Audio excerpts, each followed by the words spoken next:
దేవుని వాటి పరిశుద్ధురాని పొందాలి తండ్రి, మగోన్నతుడైన దేవాన్ని పొందాలి.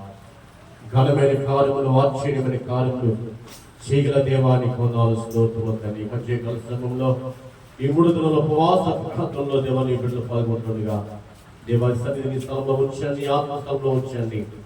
దేవ మీటింగ్స్ చేస్తాము కాక దోసలు పెట్టిన మీటింగ్స్ దేవా అనేక మందిని మార్చేవారు, అనేక మందిని దేవని మందిలో తీసుకొచ్చి మీటింగ్ దేవ అనేక మంది వెలిగించే ఈ మీటింగ్స్ గా మార్చాడు బాబు తండ్రి ప్రభా. నీ సన్నిధి స్థలంలో ఉంచండి. దేవా తండ్రి ప్రభా నాన్న పేతురు వ్యాపారం బోధించడం అనేక వేల మంది పట్టబడినట్లుగా దేవా తండ్రి మానవతను మరుగుపరిచి నీ దైవ సన్నిధి స్థలంలో రిలీజ్ చేయమని యేసు నామములో తండ్రి ప్రార్థనకి పెట్టుకుంటున్నాం తండ్రి. ఆమేన్.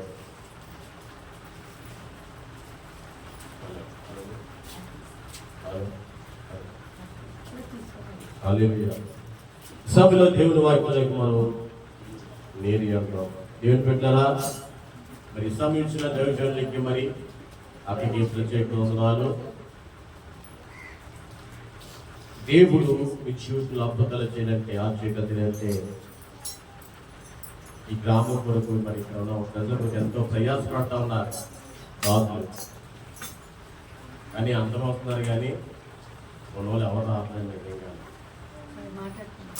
దేవుని బిడ్డరా జ్ఞాపకం చేసుకోండి.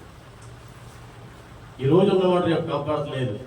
చాలా భయంకర మనం వార్తలు చూస్తే కామారెడ్డి జిల్లాలో కాళ్ళు కొట్టుకుపోతున్నాయండి. మనుషులు కేకలేస్తారు లోపల నుంచి, చాలా అరుస్తూ ఉన్నారు.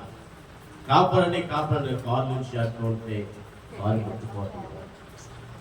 భయంకరాలు.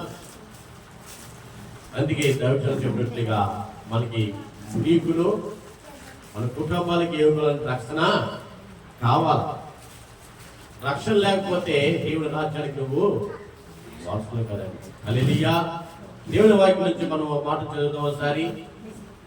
ప్రియులారా, దేవుని వాక్యం నుంచి కీర్తన నుంచి ఇందాక చెప్పినటువంటి దాసులు దేవుని బిడ్డ మన శ్రమ నుంచి, బాధ నుంచి, కష్టాల నుంచి తప్పించే దేవుడు.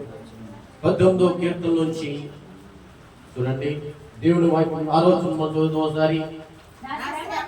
నా శ్రమలో నేను యెహోవాకు మొరపెట్టుని నా దేవునికి ప్రార్థన చేసి తిని.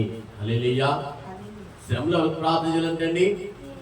ఈ లోకంలో ఎవరు కూడా మన బాధల నుంచి, శ్రమ నుంచి విడిపించరు, కానీ మన శ్రమల నుంచి, బాధలను తప్పించేవారు ఒక్కరే, ఆయనే ప్రభువు యేసుక్రీస్తు. హల్లెలూయా. ఎవరండి? ఆయన యేసుక్రీస్తు ఒక్కరే. నువ్వు నమ్ముకున్న దేవుడు సత్యవంతుడు, బలవంతుడు. ఆయన పైన నువ్వు ఆధారపడితే నువ్వు ఆశ్చర్యకరమైన దేవుడు నీ జీవితంలో చేస్తాడు. దేవుడు గొప్పగా చేసే దేవుడు అండి. దేవుడు విడిపించే దేవుడు, రక్షించే దేవుడు. శ్రమలో ఎవరంట యెహోవాకు మొరపెట్టినప్పుడు మన శ్రమల నుంచి కూడా దేవుడు విడిపిస్తాడంటండి. ఈరోజు నీ శ్రమలో ఉన్నావేమో, బాధలో ఉన్నావేమో, కష్టాలు ఉన్నావేమో, ఎవరికి మొరపెట్టుకున్నాడు? దేవుడికి మొరపెట్టుకున్నాడు దేవుడు. హల్లెలూయా. నువ్వు దేవుడికి మొరపెట్టినప్పుడు నీ శ్రమలోంచి విడిపించే దేవుడు. దేవుడు పెట్ట ఈ రోజుని ఏ శ్రమలో సరే ఈ భూలోకంలో ఎవరు కూడా మనం సహాయం చేయరు, కానీ యేసయ్య ఒక్కడే మనకు సహాయం చేసేవాడు. ఎవరండి? యేసయ్య ఒక్కడే మనకు సహాయం చేసే దేవుడు. ఈ భూలోకంలో నీ అన్నదమ్ములు కానీ, సహోదరులు కానీ ఎవరు కూడా సహాయం చేయాలి. మనం ఒక వార్తని చూసాం. ఏం తెలుసా? భార్య భర్త కూడా పొలానికి వెళ్ళి పని చేసుకుని సాయంత్రం ఇంటికి వచ్చారంట అండి. ఇంటికి వచ్చిన తర్వాత తన భర్త ఎక్కడో పని మీద బయటలేరంట. వెళ్ళినప్పుడు భార్య ఏం చేస్తుందంటే జాతకాలు కిందండి. స్త్రీలు భార్య ఏం చేస్తుందంటే చక్కగా సీరియల్ పెట్టుకుని చూస్తుందంట. ఏం చూస్తుంది? సీరియల్ పెట్టుకుని చూస్తుంది. ఈరోజు సినిమాలు, సీరియాలు, ఈ సెల్ ఏం చేస్తాయంటే ఎవరొస్తులు పాటు చేస్తా ఉన్నాయి. దేవుడి మాట విన్నప్పుడు మీరు బాగుపడతారు. దేవుడి వాక్యంతో మీరు కట్టబడినప్పుడు ఏమవుతుందో తెలుసా? మీరు బాగుపడతారండి. హల్లెలూయా. సీరియల్ చూస్తుందంట తన భార్య. భర్త వచ్చి అమ్మా అన్నం పెట్టంటే అమ్మ అంటుందండి. ఏం తెలుసా? ఏమంటే ఎడ్వెడ్డింగ్ వస్తున్నారు కదా సీరియల్ మధ్యన, ఎడ్వెడ్డింగ్ వచ్చిందా పెడతానండి అంటున్నాను. ఏంటి నేను ఎంత ఆకలితో ఉంటుంది ఎక్కడికి వచ్చినా పెడతావని ఇద్దరికి గొడవ బంద్ అయిపోయిందంట. నువ్వు తింటే తిని లేకపోతే మానే, నేను ఎక్కడికి వచ్చిన నేను పెడతాను అంటుందంట. హల్లెలూయా. సీరియల్ నన్ను అంటుందంట. ప్రియ జాగ్రత్తగా గమనించండి, ఈ రోజు కుటుంబాలు ఏమైపోతున్నాయండి, శిథిలమైపోతున్నాయి. సీరియల్ చూసి సినిమాలు చూసి ఏమవుతారంటే పాడైపోతున్నారు. ఎవరి బిడ్డలే కాదు, ఆడవాళ్ళు కూడా పాడైపోతున్నారు. స్త్రీ అవడం చేస్తా కుటుంబం కట్టుకుంటే స్త్రీ ఉండదంట. ఏం చేస్తా తామిత్ర పక్కన భార్య అంటే ఏమవుతుందంట, తన ఇల్లును కట్టుకుంటుందంట అండి. 3 రోజులు ఏం చేస్తుందంట, ఓడబూసుకుంటుందండి. దేవుడికి జాగ్రత్తగా గమనించండి. కట్టుకోవాలా. గుణవంతుల స్త్రీ ఏం చేస్తుందంటే తన ఇల్లుని, తన భర్తని, తన బిడ్డలు ఏం చేస్తుందంటే ప్రభులో కట్టుకోవాలా. ప్రభు సంతులు నడిపించినప్పుడు వారు ఏమవుతారంటే ప్రయోజకాలుగా మార్చబడతారు. 3 రోజుల్లో మాట్లాడి ఏం చేసిందంట, భర్తకి గొడవైపోయింది. జాగ్రత్తగా గమనించండి. నన్నట్టు కొడతామా నన్ను తిడతామని 2 డబ్బులు కొట్టినంట. కొట్టుబడికి పరుగుపరి వెళ్ళి పక్కన నువ్వు ఉంటే నువ్వులో దూకపోయిందంట. అతని అంతనే చేయబట్టుకుని ఆత్మని వచ్చినట్ట. జాగ్రత్తగా గమనించండి. కొంచెంసేపుకి ఏం చేసిందంటే పక్కన ఆ సీడికి గుళ్ళు ముందు కొట్టి మందు ఉంటే ఆమె తాగిపోయిందంటండి. కొంచెం తాగిందంట. తాగిన తర్వాత పక్కన చిన్న కూడా ఉన్నాడంటండి. వాళ్ళకి ఒక పాప బాబు అంట. అతనికి ఆ బాబుకి ఏం చేసిందంటే ఈమె తాగి ఆ బాబు కూడా పట్టించేసిందంటండి. పట్టించేస్తే ఆ కుమ్మోట చనిపోయింది. హల్లెలూయా. హల్లెలూయా. జాగ్రత్తగా గమనించండి. దానికి ఏంటి కారణం అంటే ఆమె జాగ్రత్తగా గమనించండి. భర్త మీద లేదు, బిడ్డల మీద లేదు, ఏం మీద ఉంది? ఆమె నాశనం, కుటుంబాన్ని నాశనం చేసే సీరియల్ మీద ఉంది. మనసంతాను లాస్ట్ తన కుమారుని పాటు చేసుకుంది. తన కుమారు లేఖన చేసుకుంది. అప్పుడు ఏడుస్తుంది, అయ్యో దీనికి అన్నట్టుగా నేనే కారణము అని ఏడుస్తా ఉన్నారు. కొన్ని కూడా వస్తారండి, హాస్పిటల్ తీసుకెళ్ళాలి. ఏం బిడ్డ జాగ్రత్తగా గమనించండి. ఈరోజు స్త్రీ ఏం చేయాలంటే కట్టుకుని స్త్రీ ఉండాలి. తన భర్తను మార్చుకోవాలా. నీ భర్త తాగుబోతూ ఉన్నాడా, మార్చుకో.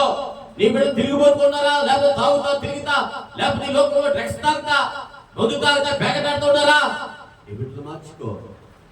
నీ బిడ్డలు బాగు చేసిన తెలుసా, నీ భర్తను బాగు చేసిన తెలుసా, దేవుడి మందిరంలో ఒకటే తెలుసా, దేవుడి మాట ద్వారా నీ కుటుంబం కట్టబడతాది. దేవుడి మాట ద్వారా నీ కుటుంబం బాగుపడతారు, నీ బిడ్డ బాగుపడతారు. ఎక్కడ ఈ మాటలు దొరకవు. నువ్వు కోట్లు పెట్టుకున్నా ఎక్కడ ఈ మాటలు దొరకవు. ఎక్కడ దొరికి తెలుసా, దేవుడి మందిరంలో దొరుకుతుంది. హల్లెలూయా. హల్లెలూయా. దేవుడి జాగ్రత్తగా గమనించండి. ఈ రోజు నీవు నేను కూడా ఎవరికి దేవుని ఎత్తుకే వారికి ఉన్నావా, దేవుని ఎత్తుకే వారు ఉన్నావా, దేశాలకి దేవుడు నదిమైన దేవుడు తెలుస్తా ఉన్నాయి. ఈ లోకంలో సర్వ సృష్టికి కాకులు కానీ లోకంలో ఉన్న పక్షులు కానీ దేవుడు సృష్టించిన ప్రతిదీ కూడా లోపడుతుంది. కానీ దేవుడి మాటికి దేవుడిని సృష్టించిన మానవుడు విలువంతా లోపడుతుంది. దేవుడు సృష్టించిన మానవుడు లోపడతాడు దేవుడి మాటికి. ఈ రోజుని హల్లెలూయా. నువ్వు దేవుడు పెట్టుకున్నావా, నువ్వు పెట్టుకుంటే దేవుడిని ఆస్పృష్టంగా మాట్లాడతాడు. హల్లెలూయా. అయితే మొరపెట్టాలా, నువ్వు స్తుతించాలా. ఎందుకంటే నీ కష్టంలో, ఇబ్బందులను, శ్రమలున్నాయా, బాధలున్నాయా నువ్వు మొదలుపెట్టినప్పుడు దేవుడు ప్రార్థన విని నీ ప్రార్థనకి జవాబిస్తాడంటండి. హల్లెలూయా. ఈ రోజు నీ ఆపద కాలం యెహోవాకు మొరపెట్టు. చూడండి 20 అధ్యాయం, కీర్తన 20 అధ్యాయం 1వ చరణం ఒకసారి 20. ఆపద కాలమందు యెహోవా నీకు ఉత్తరమిచ్చును గాక, యాకోబు దేవుడు నామము నిన్ను ఉద్ధరించును గాక. హల్లెలూయా. దేవుని అందుతో ఒకసారి ఆపద కాలంలో యెహోవాకు మొరపెట్టినప్పుడు అంట ఎక్కడి సహాయం చేస్తాడు దేవుడు? పరిశుద్ధ స్థలంలోంచి, అంటే దేవుడు మందిరం నుంచి నీకు సహాయం పంపిస్తాడు. హల్లెలూయా. ఎవరైతే ఏ దేవుడి మందిరంకి వస్తా ఉన్నారో, పరిశుద్ధ స్థలంలోకి వస్తా ఉన్నారో, నీ భర్త కావచ్చు, నీ బిడ్డలు కావచ్చు, దేవుడి మందిరంకి వచ్చినప్పుడు నీ ఆపదలు ఏదైనా సరే, కష్టం ఉందా, బాధ ఉందా, అప్పులు ఉన్నాయా, రోగం ఉందా, ఏదైనా సరే, ఈ లోకంలో ఏదైనా సరే దేవుడికి మొరపెట్టు. ఇదే తెలుసా, ఆపద కాలంలో మొరపెట్టినప్పుడు దేవుడు సహాయం చేసి నీ అన్న సహాయం చేయడమ్మా, నీ బంధువు సహాయం చేయడు, నాన్నలందరూ కూడా ఈ లోకంలో ఎవరు సహాయం చేయరు, కానీ దేవుడు ఒక్కడే సహాయం చేసి దేవుడు. హల్లెలూయా. దేవుని బిడ్డ జాతీయ యేసు ప్రేమను కాదని ఏం చేస్తున్నారు చాలా మంది ఈ లోకంలో ప్రేమను ఎత్తుతా ఉన్నారు యవనస్తులు. దేవుని బిడ్డ జాతీయ గమనించండి, యేసు ప్రేమ కాదని, యేసు కాదని, మనం నమ్ముకున్న దేవుడు కాదని ఈ రోజున చాలా మంది పాడైపోతున్నారు. దేవుని బిడ్డ మన హైదరాబాద్లో వ్యక్తి ప్రేమించి పెళ్లి చేసుకున్నాడంట. ప్రేమించి పెళ్లి చేసుకుని సంవత్సరాలు అవిందంట. మీరు జాతీయ గమనించండి, 5 నెలల గర్భవతి ఆ మీసం తెలుసా, ముక్కలుగా కట్ చేసేసి నదిలో పడేసినట్టు. జాతీయ గమనించండి, సమాజం పాడైపోతుంది. ఈ సమాధిని బాగు చేసే ఒకటే తెలుసా, ఏసీ ఒక్కడే, దేవుడి మాట ఒకటే. హల్లెలూయా. హల్లెలూయా. రోజు నీ పిల్లలు పాడైపోతున్నారు. దేవుడు అంతా మన ఆపద కాలంలో ఉత్తరం ఇచ్చే దేవుడు అంటాడు. మనకు సహాయం ఎక్కడికి వస్తుందండి, ఆయన యుద్ధం నుంచి, ఆయన సన్నిధిలోంచి మనకి సహాయం చేసే దేవుడు. మనం మొదలుపెట్టినప్పుడు మన సమీపంగా దేవుడు చేస్తాడు. చూడండి చక్కని మాట, 144 కీర్తనలో చక్కని మాట. ఒకసారి 144 కీర్తనలు వచ్చి 18 వచ్చింటాము. ఒకసారి 145 కీర్తన 18 వచ్చింది. 145 కీర్తన 18 వచ్చింది. తనకు మొరపెట్టు వారు అందరికీ, తనకు నిజంగా మొరపెట్టు వారందరికీ యెహోవా సమీపంలో అంటాడు. హల్లెలూయా.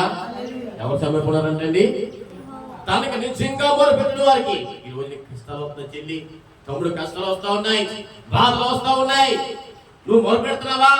మొరపెట్టే వ్యక్తికి నీ కష్టాలని, బాధలు, సమస్యల్ని విడిపించే దేవుడికి నువ్వు మొరపెడుతున్నావా? లేకపోతే ఎవరికి మొరపెడుతుంది? రోజుని అతను సమీపం ఉంటుందంటండి. మనం మొరపెట్టినప్పుడంట అతను సమీపం ఉంటుందంటే దేవుడి బిడ్డ జాగ్రత్తగా గమనించండి. రోజుని భయంకర శోధన వచ్చేసిన, భయంకర ఇబ్బందులు వచ్చేసిన దేవుడికి నువ్వు మొరపెడితే దేవుడు మన కష్టాలు తీస్తాడు.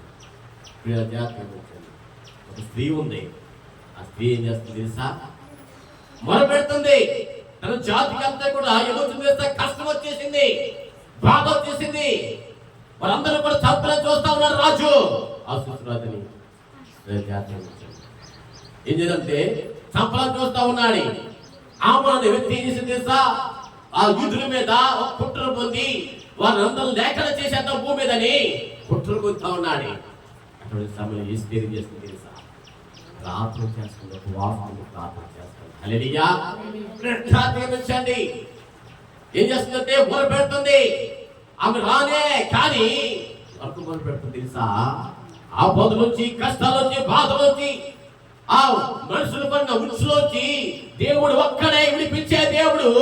ఆ దేవుడు సజీవుడు, ఆ దేవుడు గొప్ప దేవుడు అని ఆయనకి మొరపెడుతుంది. చూడండి ఎస్తేరు గ్రంథము చూడండి చక్కగా మాట రాయబడి ఇక్కడ చదువుతాం ఒకసారి. దేవుడు బిడ్డరా, నీ దేవుడు ఎటువంటి వాడు అంటే నువ్వు ఎటువంటి శ్రమలో సరే, ఎటువంటి బాధలో సరే విడిపించిన సమాజుడు. చూడండి 4వ అధ్యాయము 15వ వచనం చదువుదాం ఒకసారి. 15, 16. అప్పుడు ఎస్తేరు మొర్దెకైతో మరలా ఇట్లనెను, నీవు పోయి కనబడిన యూదులందరినీ సమాజ మందిరమునకు సమకూర్చి నా నిమిత్తము ఉపవాసం ఉండి 3 దినములు అన్నపానములు చేయకుండుడి.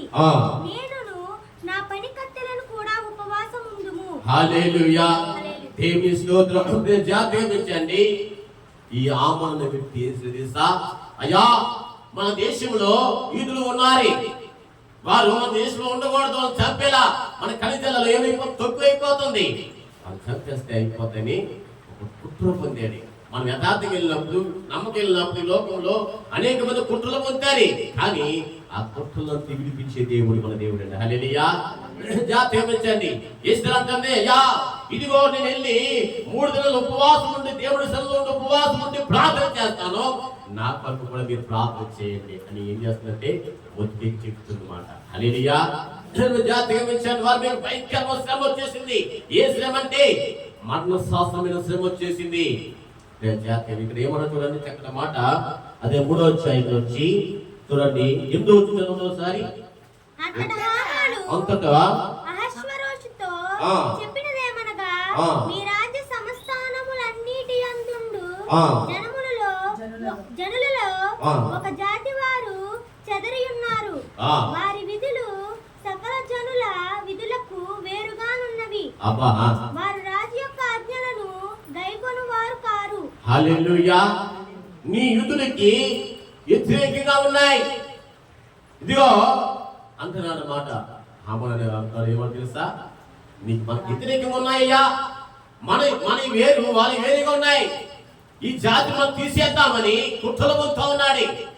అమ్మనే వ్యక్తి జాతి గమనించండి. ఇది ఎవరికి నిలబడదంట? బుద్ధికి బుద్ధికి వినబడి వెంటనే మేలుకుని వీరందరూ కూడా దేవుడి సముద్రంలో సమకూరుస్తా ఉన్నాడు. అయ్యో మామయ్యకి ఒక భయంకర శాసనం వచ్చేసింది. ఈ శాసనాన్ని ఈ అన్నిటిని తప్పించేవాడు మన దేవుడు తప్పించి లోకం ఎవరు కూడా తప్పించలేరు అని ఏం చేసి తెలుసా, అందరూ కూడా సమకూరుస్తున్నాడు. హల్లెలూయా. చూడండి, అక్కడ 4వ వచనంలో చక్కగా చూడండి. జరిగినదంతయు తెలియగానే మొర్దెకై తన బట్టలు చింపుకొని గోనె బట్టలకు వేసుకుని బూడిద పోసుకుని పట్టణము మధ్యకు బయలు వెళ్లి మహాశోకముతో రోదనము చేసి రాజు గుమ్మము ఎదుటికి వచ్చెను. హల్లెలూయా. ఈ మొద్దుకి రాజు గుమ్మం ముందర కాపలాదాడు మాట. ఈ మొద్దుకి ఎవరండి? రాజు గుమ్మం ముందర కాపలాదాడు మాట. ఏం చేస్తాడో తెలిసింది. ఈ మొద్దుకి ఆ శాసనం తెలిసినట్లే ఏమిటి తెలుసా, భర్తలు చింపుకొని ఏం తెలుసా, పూలు పచ్చకట్టుకుని ఏడుస్తున్నాడంటే. హల్లెలూయా. దేవుడు బిడ్డ, అయ్యో నా ప్రజల మీద భయంకరంగా వచ్చింది, శాసనం వచ్చింది. ఈ శాసనం తప్పించాలంటే మనం అందరం ఏం చేయాలంటే ఒక దేవుడు మందిరంలోకి వెళ్ళి ప్రార్థన చెయ్యాలా. ఏం చేయాలంట? దేవుడి మందిరంలోకి వెళ్ళి ప్రార్థన చెయ్యాలా. మన సమస్యని కష్టాలు తీర్చి వాళ్ళు భూలోకంలో ఎవరు కూడా లేరు. కానీ అప్పుడు జాగ్రత్త గమనించండి, ఇస్తే కూడా రానియే, కానీ దాన్ని కూడా తప్పించలేదండి. ఒకసారి శాసనం అయిపోయిన తర్వాత ఎవరు కూడా మార్చలేరు ఆ శాసనాన్ని. జాగ్రత్త గమనించండి. మన రాజు ఎవరంటే శాస్త్రాలు మార్చే దేవుడు. ఒకసారి మన రాజు ఎవరంటే ఈ లోక శాస్త్రాలని తిరగరాసే రాజు మన దేవుడు. ఆ రాజు మన దేవుడు అండి. హల్లెలూయా. జాగ్రత్త గమనించండి. ఈ రాజులన్నింటినీ కూడా ఈ రాజు అందరూ కూడా ఏమైపోతారు, నాలుగే మాయమైపోతారు. కానీ మన రాజు ఎవరు తెలుసా, మనకి దేవుడు రాజ్యాన్ని కలిగేసిన రాజు మన దేవుడు. హల్లెలూయా. హల్లెలూయా. జాగ్రత్త గమనించండి. అప్పుడు ఏం చేశాడు తెలుసా, ఎస్తేరులకు వచ్చి అని చెప్పిన తర్వాత అమ్మాయిగో ఈ భయంకర శాసనం వచ్చింది. దేవుడు మనం అందరం కూడా ఏం చేయాలంటే ప్రార్థన చేయాలా అని అందరూ కూడా సమకూర్చాడు. జాగ్రత్త గమనించండి. ఆమానవుడు అందరూ కూడా ఏం చేస్తాడు, వీడి కుట్రలు వీడికి పొందుతా ఉన్నాడు. ఈ మొద్దుకైకి ఏం చేస్తాడు తెలుసా, ఒక పులికి చేయించరండి, ఇతను చంపేనాకి, ఇతను చంపేస్తే అన్ని పోతాయండి. జాగ్రత్త గమనించండి. ఎవరు తీసుకున్న గోతులో పడతారండి. చూడండి అక్కడ మాట 4వ అధ్యాయం 16 చూడండి. 16 చూడండి. నీవు పోయి శోషానునందు కనబడిన యూదులనందరినీ సమాజ మందిరమునకు సమకూర్చి నా నిమిత్తము ఉపవాసం ఉండి 3 దినములు అన్నపానములు చేయకుండుడి. నేనును నా పరిగెత్తలను కూడా ఉపవాసముందుము. ప్రవేశించుట న్యాయ వ్యతిరేక్తముగా ఉన్నను. నేను రాజునొద్దకు ప్రవేశించుదును. నేను నశించెదను. హల్లెలూయా. జాగ్రత్త గమనించండి. 3 దినాలు ఉపవాసం ఉంది. ఏం చేస్తుందంటే దేవుని సన్నిధిలో ప్రార్థన చేస్తుంది. హల్లెలూయా. చూడండి, జాగ్రత్త గమనించి. ఈ రోజుని నువ్వు ప్రార్థన చేస్తే దేవుడు అంటాడండి, నువ్వు ప్రార్థన చేస్తే ఆయన ఏం చేస్తా తెలుసా, మనకి సమీపం వచ్చేస్తాడంట. హల్లెలూయా. మన సహవాసం ఎవరికి ఉండాలా? దేవుడితో సహవాసం కలిగి ఉండాలి. నువ్వు రోజుని దేవుడితో సహవాసం లేకపోతే మనం ముందు నడిపించుకోవాలి. ఈ రోజు ఎవరితో సహవాసం చేస్తున్నావు? ఈ లోకంలో సహవాసం చేస్తూ ఉన్నారు. ఎవరిలో తాగుబోతులతో సహవాసం చేస్తున్నారు, తిరిగిపోతులతో సహవాసం చేస్తున్నారు, పాడైపోతూ ఉన్నారు. ఈ రోజుని రోజున ఎంత మీటింగ్ జరుగుతుంటే ఈ రోజుని ఎలా ఉండాలి నిజంగా. యవనస్తులు యవన పిల్లలందరూ కూడా వచ్చి ఈ స్థలంలో కూర్చుంటే దేవుని వాక్యం పిల్లలు ఉండాలి. ఈ రోజునే హల్లెలూయా. మనం ఇటువంటి నేర్పం ఏం చేస్తారండి, జాతి చెడిపోయి మార్గాలు ఎంచుకుంటారు. ఈ బాధ్యత ఎవరికంటే తల్లిదండ్రుల నుంచి తీసుకోవాలని. హల్లెలూయా. వాళ్ళు నడవలసిన స్వాభానికి నేర్పాలా. అది నేర్పినప్పుడు పెద్దవాళ్ళినప్పుడు దాని నుంచి తొలగిపోవడం. హల్లెలూయా. దేవుని జాతీయం నుంచి ఎస్తేరు ప్రార్థన చేస్తుంది. ఏం చేస్తుందంటే 3 దినాలు కూడా దేవుడి సన్నిధిలో ప్రార్థన చేస్తున్నప్పుడు దేవుడు వారి ప్రార్థనలకి ఇచ్చి శాస్త్రాన్ని మార్చేసేట మాట చదువుతాం ఒకసారి. దేవుడు వారి ప్రార్థనలకి ఆలకించంట. దేవుడు వాళ్ళ శాస్త్రాన్ని దేవుడు మార్చేసినట్లుగా దేవుడు వాక్యం సెలవిస్తుంది. చక్కని మాట రాయబడింది. 8వ అధ్యాయము చూడండి. 8వ అధ్యాయము 5వ వచనం చదవండి. 6వ వచనం చదవండి. నా జనుల మీదకి రాబో కీడును నా వంశము యొక్క నాశనమును చూచి నేను ఎలాగ సహింపగలనని మనవి చేయగా రాజైన అహశ్వరోషు రాణి అయిన ఎస్తేర్నకు యూదుడైన మొర్దెకైకిని ఎలాగ సెలవిచ్చెను. హామాను ఇంటిని ఎస్తేర్నకు ఇచ్చి ఉన్నాను. అతడు యూదులను హతము చేయుటకు ప్రయత్నించినందున అతడు ఉరికొయ్య మీద ఉరి తీయబడింది. హల్లెలూయా. హామాను ఇంటిని ఎవరికి ఇస్తారంటండి? ఎస్తేర్. హల్లెలూయా. ఎవరికి ఇస్తారండి? జాతకం నుంచి శాస్త్రం మార్చేశాడు దేవుడు. ఎవరైతే కుట్ర పొందాలనుకున్నాడో, ఎవరికైతే ఉరికొయ్యతే చేర్చాడో హామాను అనే వ్యక్తి అతనే ఉరికి మీద వ్యాడబడ్డాడు. జాతకం వచ్చాడు. ఎవరైనా ఉరి తీయాలనుకున్నాడో ఆ మొత్తికి హామానుకి రాజుగా మారిపోయింది. హల్లెలూయా. ఒకసారి ఈరోజు దేవుడు జాతకం చేసిన ప్రార్థన, నువ్వు చేసిన మొర ఏంటంటే దేవుడి శక్తికి చేర్చబడి దేవుడి జీవితంలో అద్భుతాన్ని చేస్తాడు దేవుడు. హల్లెలూయా. నువ్వు దీవించబడతావు, నీ బిడ్డలు దీవించబడతారు. దేవుడు అద్భుతాలు చేస్తాడు దేవుడు. హల్లెలూయా. ఈరోజు నీ బిడ్డకి రక్షణ లేదా ఏం తెలుసులేండి. అందుకే అపుస్తకాలు చక్కగా చూడండి ఒకసారి. దేవుడు దేవో వీరు సర్వోన్నతుల దేవుని దాసులు, వీరంతా రక్షణ సువార్త పెడుతున్నారని దెయ్యం చెప్తుందని చూద్దాం ఒకసారి. అపొస్తలుల కార్యం 16వ అధ్యాయము చూడండి 17వ వచనం చదవండి ఒకసారి.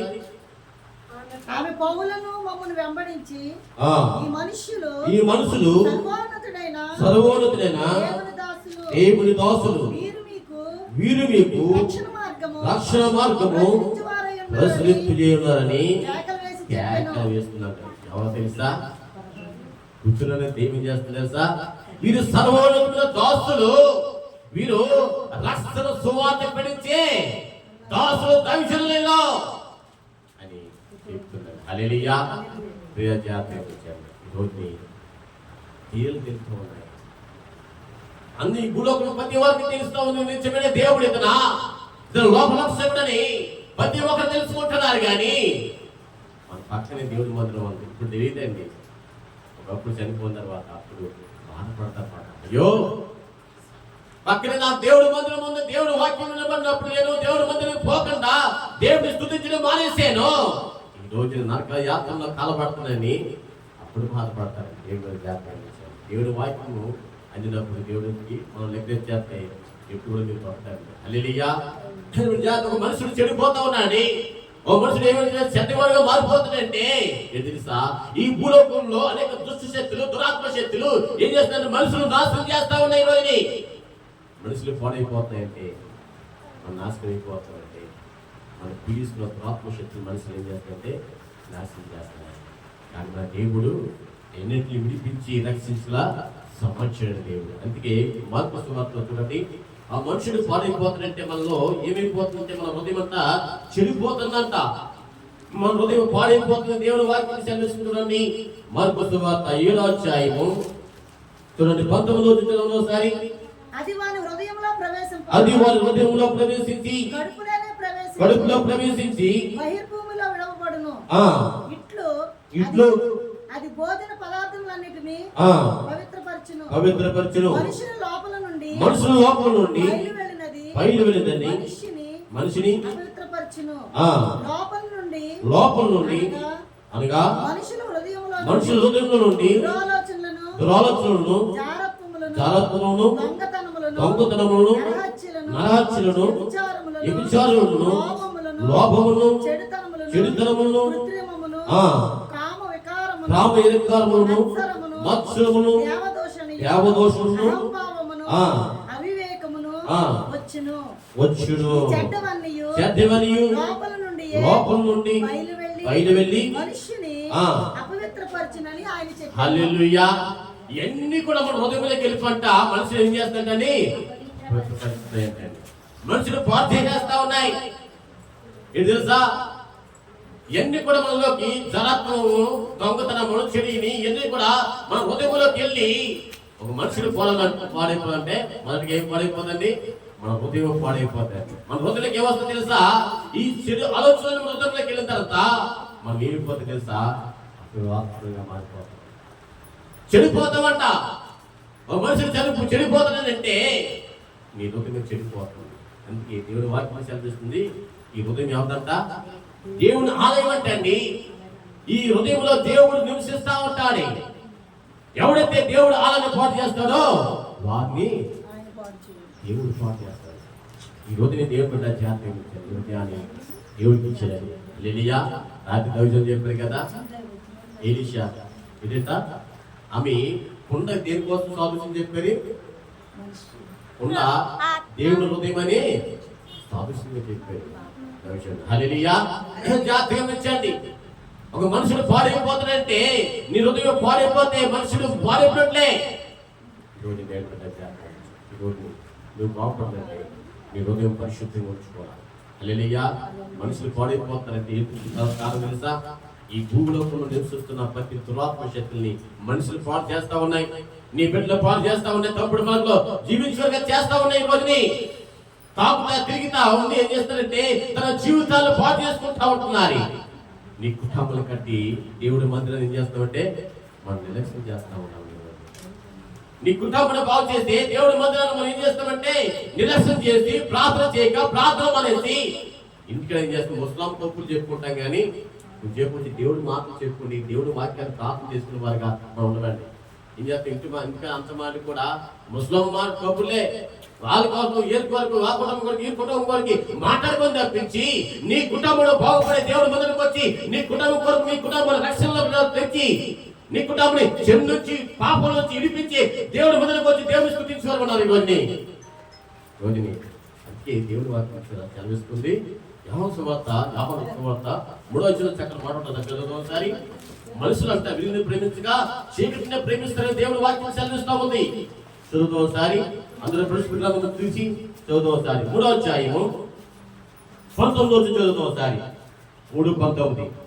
ఆ తీర్పు ఇదే, వెలుగులోనికి వచ్చిన గాని తమ క్రియలు చెడ్డవైనందున తన క్రియలు చెడ్డవని కనుక మనుషులు వెలుగు ప్రేమింపక చీకటినే ప్రేమిస్తున్నారంట. ఏం చేస్తారంటే మనిషిని దేవుడు మనని వెలిగిస్తా ఉన్నాడు, మనం బాగు చేస్తా ఉన్నాడు. చెడు నుంచి పాపం నుంచి ఈ లోపల పాపం నుంచి విడిపించే దేవుడిని మనం విడిచిపెట్టేస్తంట చీకటినే ప్రేమిస్తారంట. ఆ చీకటి తెలుసా మనం నాశనం చేసింది. దురాత్మ శక్తులు, మాంత్రిక శక్తులు, అంధకార శక్తులు ఏం చేస్తుంది తెలుసా? ఈ లోకంలో తిరుగుతున్న ప్రతి దుష్ట శక్తులు ఏం చేస్తాయంటే మనం నాశనం చేస్తాయండి. దేవుడు ఒక్కడే మనం బాగు చేసి దేవుడు. హల్లెలూయా. దేవుడు విడిచిపెడతా ఉన్నారు. బాగు చేసి దేవుడు విడిచిపెడతారండి. ఈ రోజుని మనం బాగు చేసి ఈ లోకంలో డాక్టర్లు ఏం చేస్తారంటే మనం రోగం వస్తే బాగు చేస్తారు.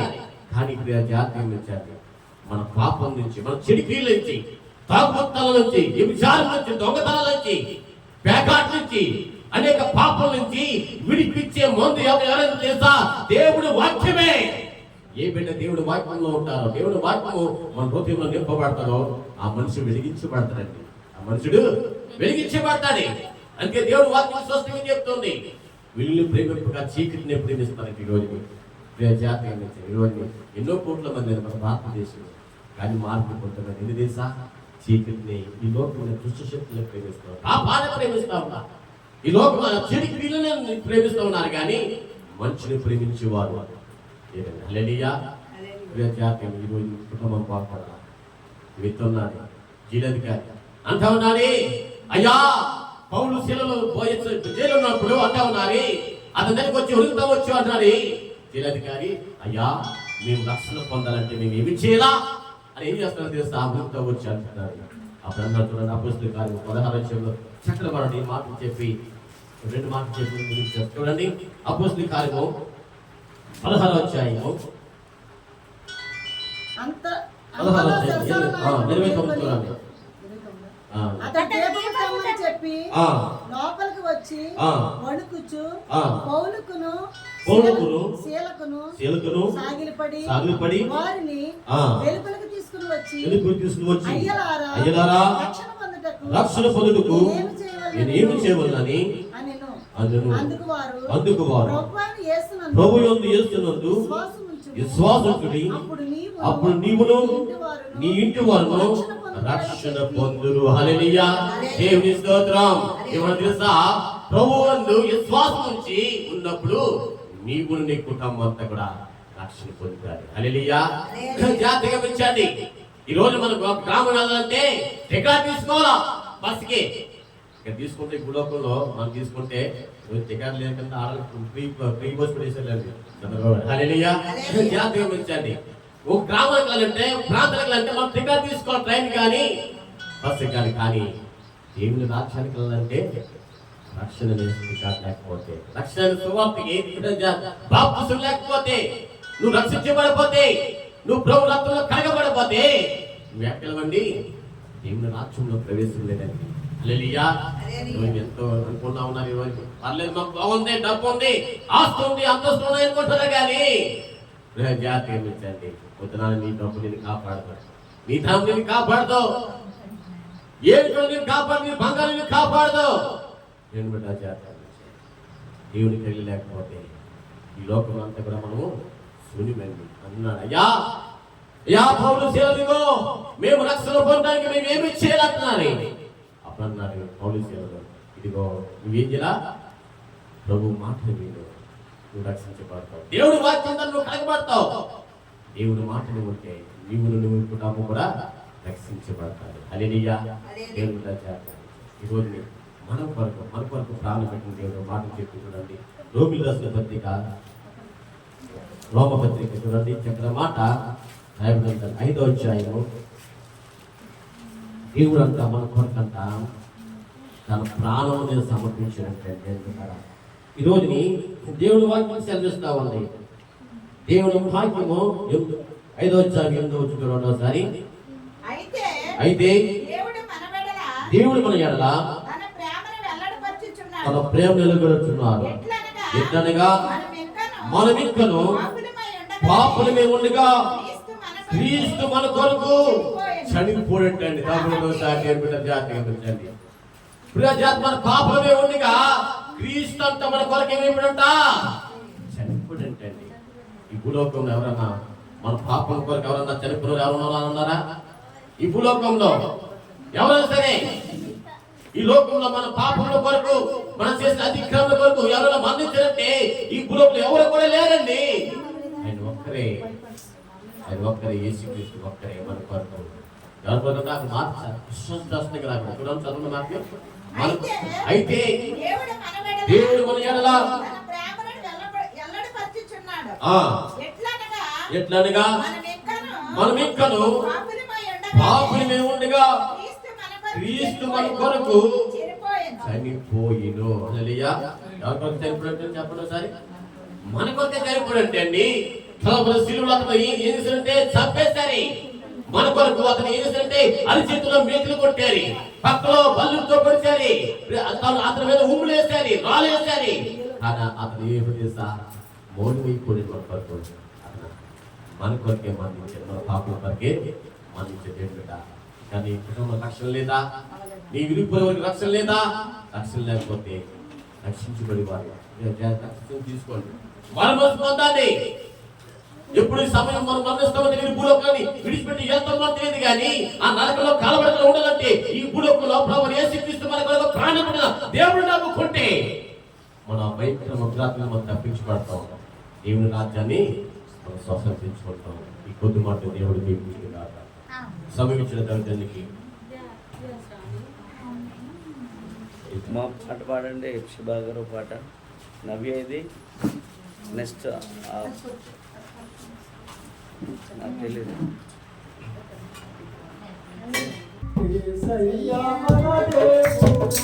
శిబా గారు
దేవుని స్తోత్రం. హల్లెలూయా.